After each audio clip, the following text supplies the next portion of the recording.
Saludos a todos. Esta es la segunda parte de la explicación del motor DC mirado como un sistema de control. Comencemos.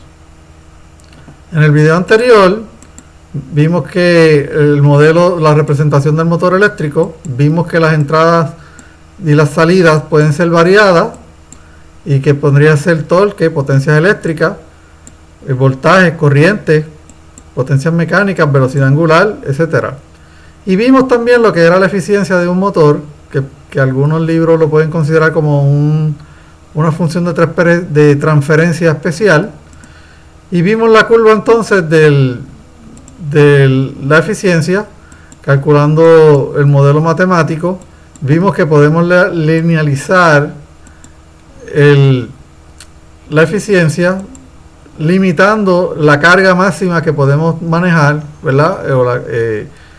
Que es el torque, controlando esto y controlando también el voltaje. Vamos entonces a comenzar con las funciones de transferencia.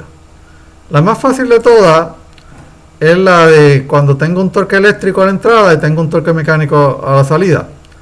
Prácticamente en un motor ideal esos dos torques son iguales, así que eso cierra el tema. La ganancia va a ser igual a 1. Y es una ganancia porque no va a tener unidades, tengo las mismas unidades a la salida que a la entrada, así que la función de transferencia se considera como una ganancia y para todos los fines prácticos es igual a 1. Sin embargo, vale la pena mirar el torque eléctrico y el torque mecánico, porque mirando las ecuaciones de estos torques me puede ayudar para buscar las otras funciones de transferencia o las otras 19 que tengo. Naturalmente no les voy a explicar todas las 19 porque haría el video muy largo, pero las más esenciales. Lo primero, el torque eléctrico va a depender del campo, el campo eléctrico dentro de los imanes, ¿verdad? De la parte del electroimán.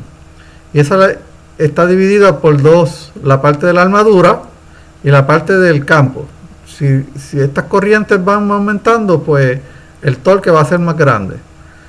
¿Qué sucede con esta ecuación? Claramente esta ecuación es alineal. Volvemos a tener la multiplicación de dos funciones y eso no son buenas noticias. ¿Está bien? Estos son los campos magnéticos y el sistema es alineal. ¿Cómo arreglamos el problema? Ya vimos que con la eficiencia nosotros arreglamos el problema de una manera bien sencilla, que fue trabajando en la región lineal. Para el motor eléctrico vamos a hacer algo parecido. Lo que vamos a decir es que tenemos dos alternativas. La primera es hacer la corriente de campo igual a 0, ¿verdad? Igual a una constante. Al yo hacer esto, pues prácticamente el torque va a ser proporcional a la corriente de la armadura. ¿Cómo yo logro que la corriente de campo sea constante? Pues bueno, puedo usar un imán permanente, que muchos motores DC tienen imanes permanentes en el campo. Como el que habíamos ilustrado la vez pasada, es un motor de imán permanente en el campo. Y también existen los motores DC con embobinados en paralelo, que les presenté un video explicativo en la página del curso. La segunda alternativa que tenemos es hacer la corriente de la armadura que sea constante, y ya esto es un poquito más difícil, pero no imposible. Así que hay motores, ¿verdad?, que me permiten alcanzar esto, aunque no son típicos. Bueno, en el lado del torque mecánico vamos a tener la inercia, vamos a tener la aceleración, el coeficiente de fricción rotacional y la velocidad angular. Este coeficiente de fricción lo podemos ver cuando estamos usando una batidora. Tenemos la rotación y está mezclando alguna mezcla de bizcocho o algún ingrediente. Pues eso va a crear una fricción que no necesariamente se explica como una inercia. La inercia, torque es a inercia como la fuerza es a la masa. Fíjense, tengo en una traslación lineal, vamos a tener fuerza igual a masa por la aceleración. Pues en el lado rotacional vamos a tener torque igual a inercia por aceleración. También en el lado de los componentes de fuerza, si usted por ejemplo va en un vehículo, en un auto a alta velocidad y usted saca la mano por la ventana, va a darse cuenta de que el viento va a tirarle una fuerza opuesta y a la dirección, y eso va a decirme que tengo una resistencia a moverme. Esa fuerza es la que se está presentando aquí, análoga en la fuerza de fricción, que es proporcional a la velocidad. Mientras más rápido vaya, más se opone la fuerza. Aquí tenemos entonces la parte ilustrativa del motor, del torque mecánico, donde tenemos aquí la dirección del torque, la dirección de la aceleración y la de la velocidad. Tenemos la inercia representada por la J y la B. ¿Está bien? Que está lo que estamos ilustrando en este lado de acá. Entonces, ¿qué vamos a hacer? Vamos a ver un ejemplito, que es el ejemplo, tal vez, la función de transferencia más complicada, donde tenemos el voltaje de la armadura como entrada, eso es la parte y la parte de la velocidad angular. ¿Está bien? Vamos a mirar esta, a ver de qué se trata.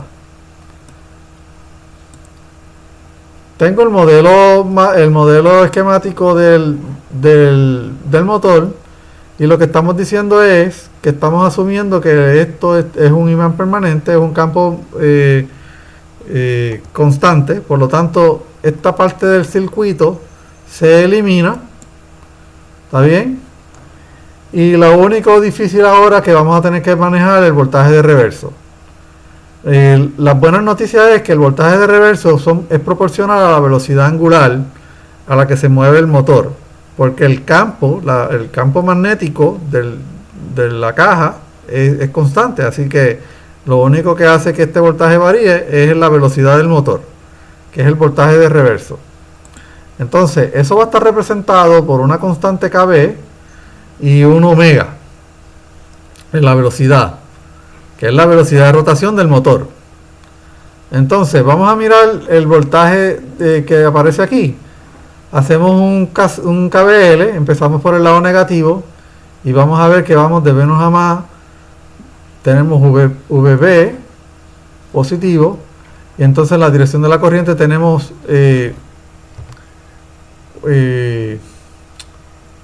una caída de voltaje. ¿Está bien? Así que la corriente está circulando en esta dirección. En la dirección de la corriente vamos a tener una caída de voltaje. En la dirección de la corriente vamos a tener caída de voltaje. Y entonces ahora vamos más VB más, porque voy de menos a más, LA por la derivada de la corriente, más porque voy de menos a más, RA por IA, y llegué al positivo. Así que ahí tengo la ecuación del voltaje, que es lo que nosotros ya conocemos de cursos anteriores.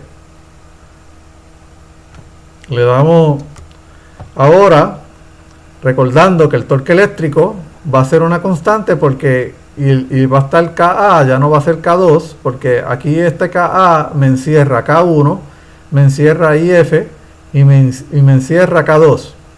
Así que esta es la constante KA, el torque eléctrico. Y ahora lo que tenemos que hacer es buscarle la Laplace a estas tres ecuaciones, despejar para IA y colocarlo aquí. Vamos a verlo.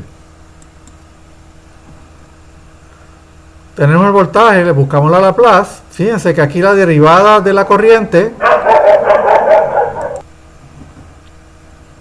no incluye las condiciones iniciales. Tradicionalmente, cuando sacamos la Laplace de una derivada, vamos a tener un término de la variable y un término de condiciones iniciales. Este término no está presente porque para hallar la función de transferencia se asume que las condiciones iniciales son iguales a 0.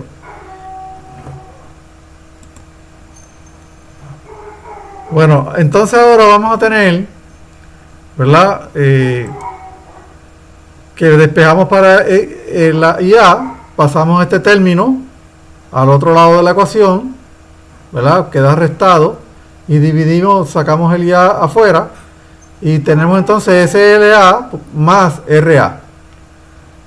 ¿Ok? Ya con esto podemos reemplazar entonces en el torque eléctrico, que es esta ecuación, reemplazamos nuestra IA, y el torque eléctrico va a ser igual al torque mecánico, que es igual a SJ, SJ porque es la derivada de la aceleración, es la derivada de la velocidad, y tenemos la B. Podemos sacar ahora el omega fuera,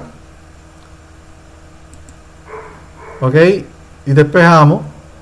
Aquí tenemos la corriente, este término, despejando, pasamos este término de acá, que tiene el omega, al otro lado de la ecuación, ¿verdad? Lo que hicimos fue que multiplicamos por Ka en ambos lados, dividimos entre SLA más RA, y este término ahora lo pasamos al otro lado de la ecuación, y sacamos el omega S.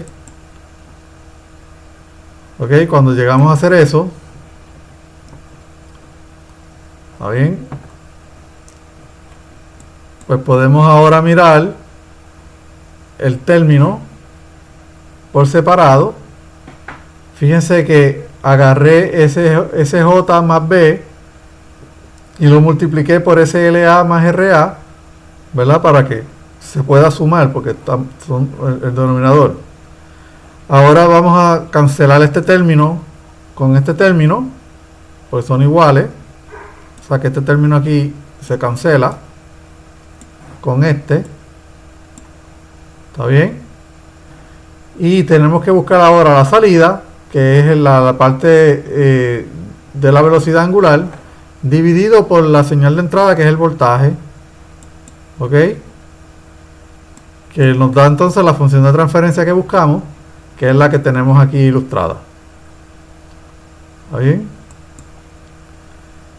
Eso, vamos a estar la ecuación. Fíjense que voy a tener la función de transferencia dentro del bloque. Voy a tener mi entrada, o sea que aquí me queda, es como multiplicar el VA nuevamente para acá. Tengo la entrada multiplicada por la función de transferencia, me da la señal de salida.